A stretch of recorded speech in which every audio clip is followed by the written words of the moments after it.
اعوذ باللہ من الشیطان الرجیم، بسم اللہ الرحمن الرحیم۔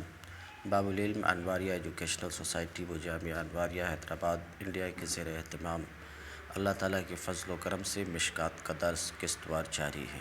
آج کا درس وعن عبداللہ بن عمرو قال قال رسول اللہ صلی اللہ علیہ وسلم الکبائر الاشراک باللہ وعقوق الوالدین وقتل النفس والیمین الغموس رواہ البخاری وفی روایت انس وشہادۃ الزور بدل الیمین الغموس متفق علیہ۔ اور عبداللہ ابن عمرو سے روایت ہے، وہ کہتے ہیں کہ رسول اللہ صلی اللہ علیہ وسلم نے فرمایا کہ یہ کبائر ہیں، یہ کبائر ہیں۔ یہ باب کبائر کا ہے اور کبیرہ بتا چکے ہیں کہ اپنی زبان میں کبیرہ کا معنی بڑا گناہ، کبائر بڑے گناہ، اور بڑا گناہ کسے کہتے ہیں کل کے درس میں تعریف اس کی گزری، ٹھیک ہے۔ تو کبائر کیا ہے؟ کبائر کیا ہے؟ الکبائر الاشراک، یہ کبائر ہیں۔ ایک بات واضح رہے، آپ کہیں گے حدیث میں صرف چند باتیں ہیں، سمجھ رہے ہیں 3 یا 4 باتیں شمار کی گئی، تو کیا یہ 3-4 باتیں ہی بڑے گناہ ہیں؟ اس کے سوا دوسرے بڑے گناہ نہیں ہے، سمجھ رہے ہیں۔ یہاں پر تو الفاظ ہیں الکبائر الاشراک، بڑے گناہ شرک کرنا ہے۔ ایک منٹ، بڑے گناہ کیا ہے؟ شرک کرنا ہے، والدین کی نافرمانی کرنا، ناحق قتل کرنا اور جھوٹی قسم کھانا بڑے گناہ۔ تو کیا یہی 4 بڑے گناہ ہیں؟ الفاظ تو یہ بتا رہے ہیں کہ بڑے گناہ یہ ہے، تو کیا یہی 4 بڑے گناہ ہیں، دوسرے بڑے گناہ نہیں ہیں؟ اگر ایسا سوال آپ کے ذہن میں آئے تو اس کا 2 طرح سے جواب دے سکتے، بلکہ سٹیک جواب یہ ہے کہ الکبائر میں الف لام استغراق کے لیے نہیں ہے، یہ قضیہ محصورہ نہیں ہے، قضیہ محملہ ہے۔ کیا ہے؟ قضیہ محملہ ہے۔ قضیہ محملہ میں جو حکم ہوتا ہے وہ موضوع کے افراد پر ہوتا ہے، مگر افراد کی مقدار کا بیان نہیں ہوتا ہے۔ بات سمجھ رہے ہیں؟ تو مطلب یہ کہ بعض کبائر یہ ہیں، بعض کبائر یہ ہیں، بات آپ سمجھ رہے ہیں؟ بعض بڑے گناہ یہ ہیں۔ تو اب بڑے گناہ بہت ہوتے ہیں، تو بہت میں سے وہ صرف بعض کو، مطلب بڑے گناہ اور بھی ہیں، مثال کے طور پہ 50 ہیں، مثال کے طور پہ 50 ہیں، 4 آئے، تو ان 4 کی خصوصیت کی کیا وجہ ہے؟ جیسے اس حدیث میں ہم دیکھ رہے ہیں کہ 4 آئے، خصوصیت کی کیا وجہ ہے؟ تو یہ بات آپ پر واضح رہے کہ اس طرح کی بات ابھی اس حدیث میں فلاں فلاں کبائر ہیں، دوسری حدیث میں فلاں فلاں کبائر ہیں، تیسری حدیث میں فلاں فلاں کبائر ہیں۔ جن کو کبائر کہا گیا وہ کبائر ہیں، ذرا بات سمجھیے، وہ کبائر ہیں، مگر ایک حدیث میں ان 4 چیزوں کا بیان ہے، ایک حدیث میں کسی دوسری 3 چیز کا بیان ہے۔ اس کی وجہ کیا ہوتا ہے؟ اس کی 2 بڑی وجہ ہے۔ ایک یہ کہ کئی مرتبہ رسول اللہ صلی اللہ علیہ وسلم کی محفل میں کچھ لوگ موجود ہوتے ہیں اور اللہ کے رسول صلی اللہ علیہ وسلم سے سوال کرتے ہیں، بات سمجھ رہے ہیں؟ اللہ کے رسول صلی اللہ علیہ وسلم سے سوال کرتے ہیں کہ کبائر کیا ہے؟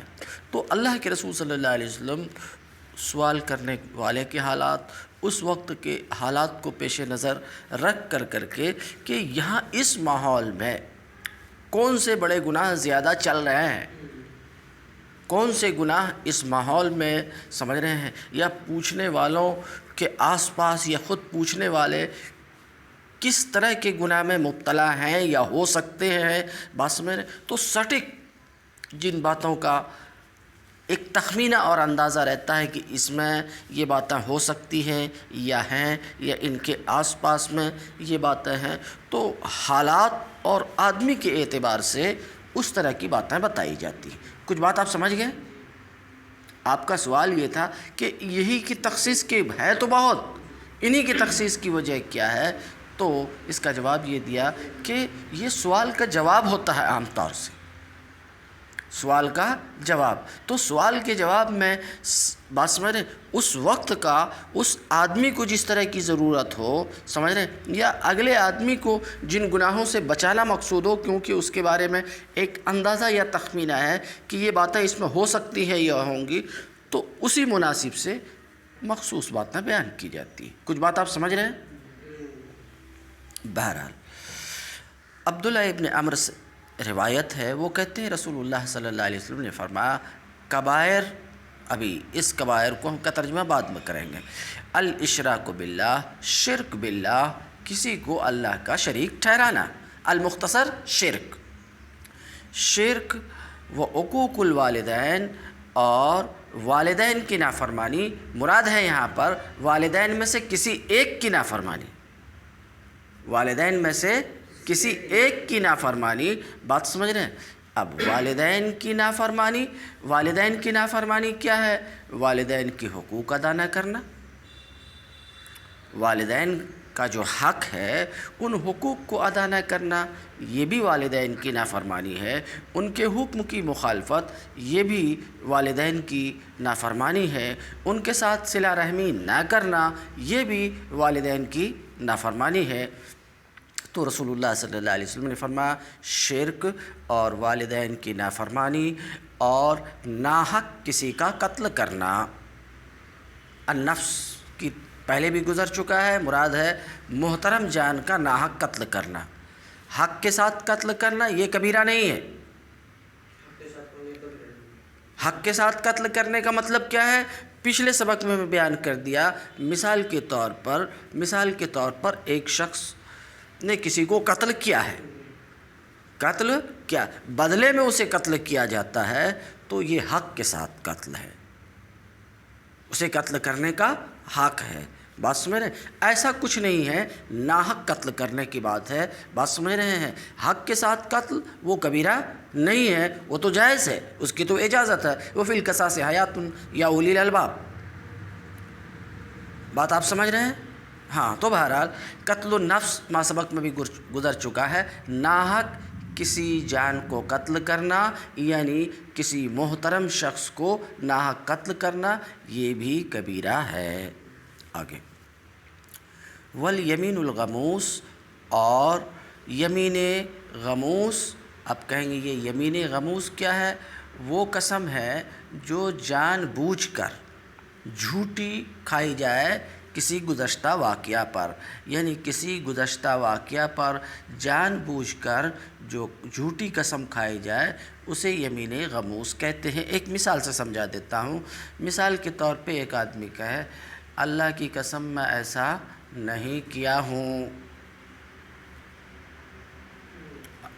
اللہ کی قسم میں ایسا نہیں بولا ہوں، حالانکہ اسے معلوم ہے کہ وہ کیا ہے، اسے معلوم ہے، وہ جان رہا ہے کہ وہ ایسا بولا ہے، پھر بھی کہتا ہے اللہ کی قسم میں ایسا نہیں کیا ہوں، یا کہتا ہے اللہ کی قسم میں ایسا نہیں کہا ہوں، بات سمجھ رہے ہیں؟ تو یہ ہے یمین غموس، یعنی کسی گزشتہ واقعہ پر جان بوجھ کر جھوٹی قسم کھانا،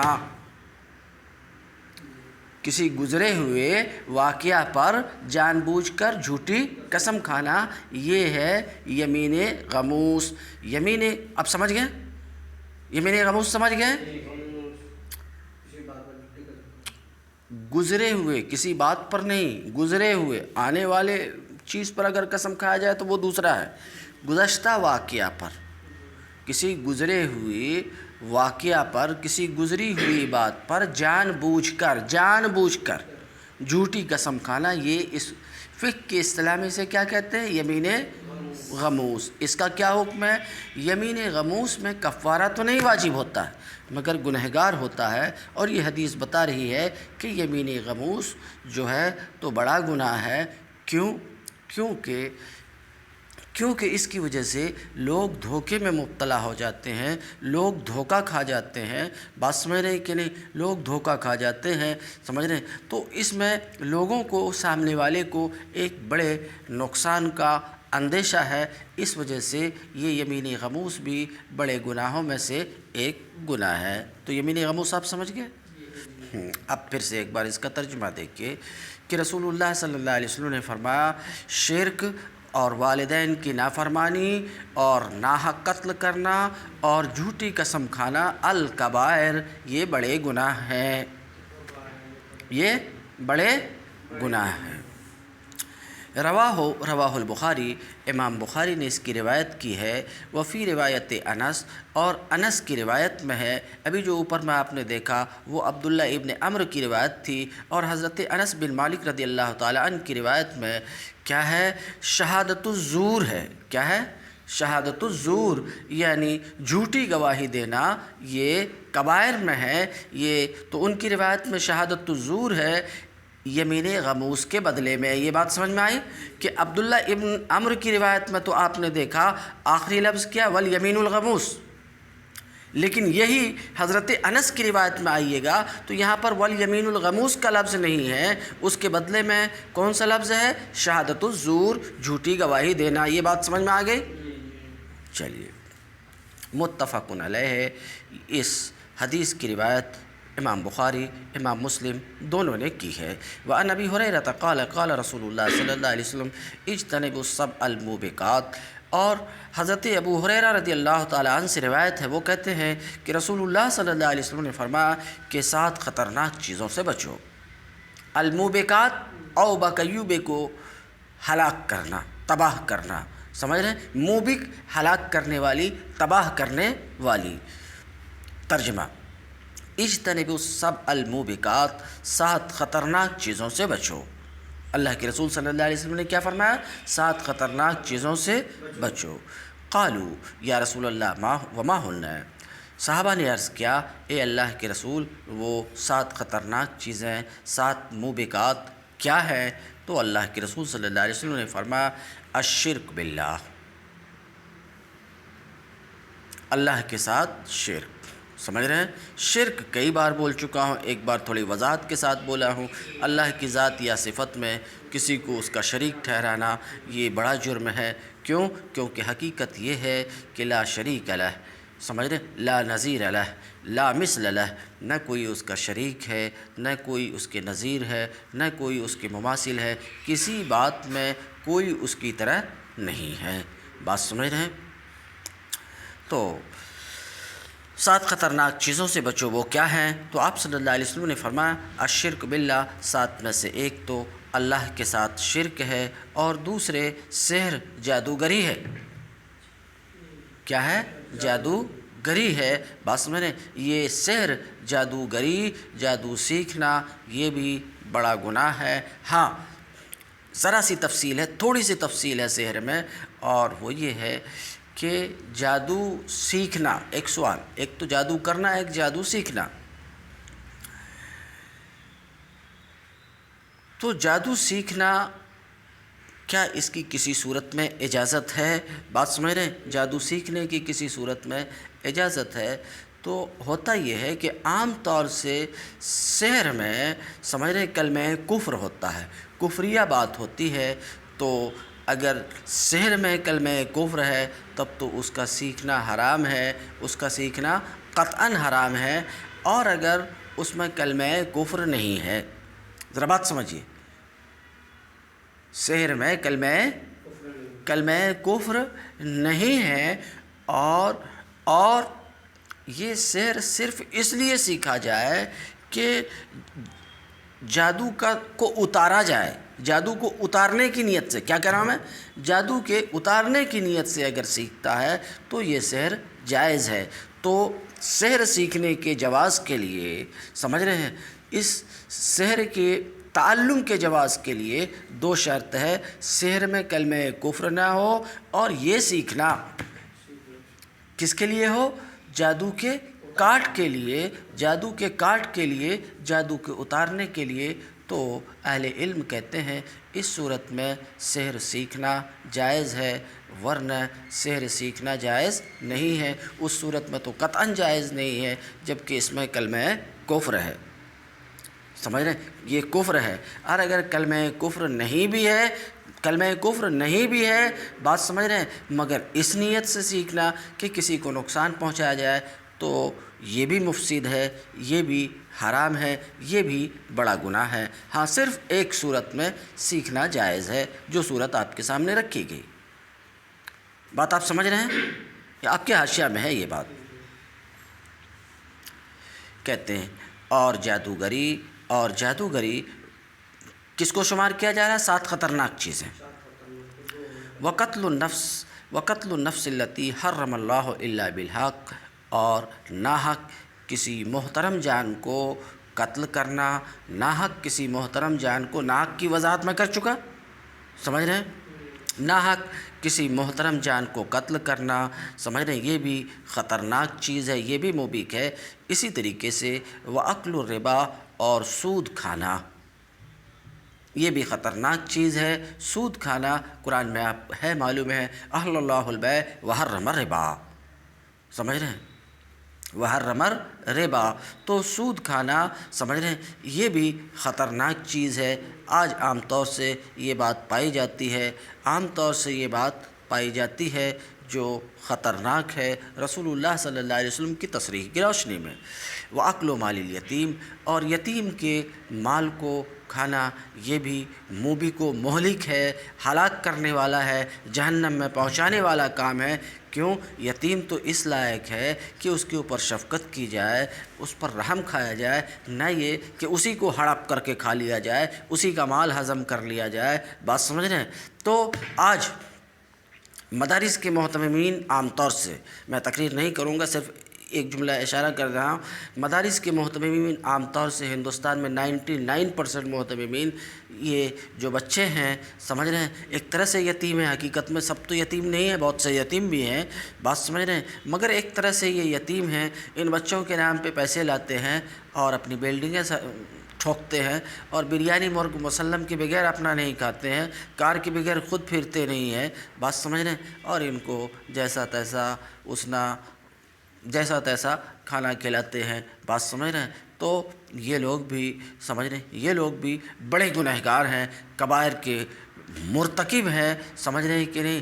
اور چونکہ یتیم کا مال کھانا مہلک ہے، تو کہیں ایسا نہ ہو کہ یہ چیز، یہی بات، یعنی بچوں کا مال جو بیشتر محتممین کھا رہے ہیں، یہی بات کہیں اسے جہنم کے گڑھے میں نہ ڈھکیل دے. بات آپ سمجھ رہے ہیں؟ بیشتر ہے. ایک ذی علم گزرے، ابھی تھوڑے سال پہلے انتقال ہوا، جامعہ نعیمیہ کے شیخ الحدیث تھے. وہ کہا کرتے تھے کہ اگر مدرسے کے محتممین کی مغفرت ہو جائے گی تو سب کی مغفرت ہو جائے گی، کیونکہ یہ بڑے لٹیرے ہوتے ہیں،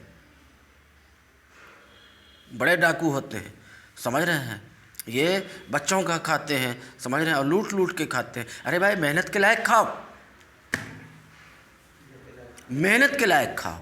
بات سمجھ رہے ہیں، سمجھ رہے ہیں، محنت کے لائق نہیں، سب تم ہی کھا جاتے ہو، اور جس کا حق ہے اس کا حال دیکھو، دال چاول دے دیا بس ہو گیا. یہی چل رہا ہے عام طور سے مدارس میں. بہرحال بات آپ سمجھ گئے. تو 7 خطرناک چیزوں سے بچو. ان 7 خطرناک چیزوں میں سے ایک چیز یہ بھی ہے، یتیم کے مال کو کھانا، والتولی یوم الزحف، اور جنگ کے دن، جہاد کے دن میں پیٹھ دکھانا، میدان جنگ چھوڑ کر بھاگنا، یہ بھی کبیرہ گناہ ہے، یہ بھی خطرناک ہے. بس میں نے تو جنگ کے دن پیٹھ دکھانا حرام ہے، مگر اس صورت میں جب کہ کوئی پیٹھ دکھائے جنگی چال کے طور پر تو یہ حرام نہیں ہے. پیٹھ دکھائے اپنے کسی پیچھے والی ٹکڑی سے ملنے کے لیے تو یہ حرام نہیں ہے. بات سمجھ، اگر آپ سمجھ گئے تو ہم آگے بڑھیں. یہ سمجھ رہے ہیں میں جو بول رہا ہوں؟ تو یہ حرام نہیں ہے. ہاں، پیٹھ دکھانا یعنی جنگ کا میدان چھوڑ کر کے بھاگ جانا، یہ بھی بڑا گناہ ہے. کیونکہ دوسرے غازیوں پر اس کا غلط اثر پڑتا ہے. بات سمجھ رہے ہیں، دوسرے جو لڑنے والے ہیں اس کے اوپر غلط اثر پڑتا ہے، ان کا دل بھی چھوٹا ہوتا ہے. اس لیے یہ یعنی میدان جنگ چھوڑ کر کے بزدلی کی وجہ سے بھاگنا، یہ بھی کبیرہ ہے، بڑا گناہ ہے. والتولی یوم الزحف، اور جہاد کے دن پیٹھ دکھانا، وقذف المحصنات المؤمنات الغافلات. اسی طریقے سے یہ چیز بھی بڑی خطرناک ہے، یہ چیز بھی بڑی خطرناک، آخری بات ہے، یہ چیز بھی بڑی خطرناک ہے. کیا؟ پاک دامن ایمان والی بے خبر عورت پہ زنا کی تہمت لگانا. بس میرے، کوئی عورت پاک دامن ہے، مومنہ ہیں اور اس کا زنا سے کوئی تعلق ہی نہیں ہے، زنا سے کسی طرح کا کوئی تعلق ہی نہیں ہے، اس کے اوپر زنا کی تہمت لگانا یہ بھی بڑا گناہ ہے، یہ بھی خطرناک چیز ہے۔ بس ایسے ہی نہیں کہ لگا دیا کیا بھی نہیں ہوا، شرع اسلامی میں اس کی سزا 80 کوڑے ہے، بس میں نے 80 کوڑے ہے کہ کوئی کسی کے اوپر اگر یہ الزام لگاتا، یہ تہمت لگاتا ہے، سمجھ رہے ہیں، کسی پاک دامن پر یہ تہمت لگاتا ہے تو شرع اسلامی کے موافق اس کو 80 کوڑے مارے جائیں گے۔ بات آپ سمجھ رہے ہیں؟ وَقَذْفُ الْمُحْصَنَاتِ الْمُؤْمِنَاتِ الْغَافِلَاتِ، اور پاک دامن ایمان والی بے خبر عورتوں پر تہمت باندھنا، متفق علیہ، یہ حدیث بخاری اور مسلم دونوں میں ہے۔